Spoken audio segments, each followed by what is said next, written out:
अमरावती जिल्ह्यातून एकूण 1065 भाविक हज यात्रेसाठी जाणार आहेत।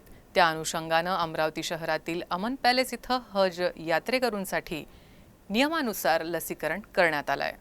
यावर्षी सफर हजसाठी मुंबईहून पहिलं विमान 26 मे पासून जेद्दाहला रवाना होणार आहे। यावेळी अमरावती जिल्ह्यातून एकूण 1065 यात्रेकरी सामील होणार आहे। अशा परिस्थितीत सफर हजला जाणाऱ्यांसाठी आज वलगाव रोडवरील अमन पॅलेस इथं लसीकरण शिबिराचं आयोजन करण्यात आलं होतं, ज्यामध्ये हज यात्रेकरूंना रोग प्रतिबंधक लस देण्यात आली। शहरातील प्रसिद्ध समाजसेवक हाजी अनवर बिल्डर मुश्ताक खान बिल्डर यांच्या वतीनं अमन पॅलेस इथं आयोजित करण्यात आलेल्या या लसीकरण शिबिरात दुपारपर्यंत सुमारे 1000 हज यात्रेकरूंचं लसीकरण करण्यात आलं असून या सर्व हज यात्रेकरूंसाठी चहा, नाश्ता आणि भोजनाची व्यवस्था हाजी अनवर बिल्डर यांनी केली होती।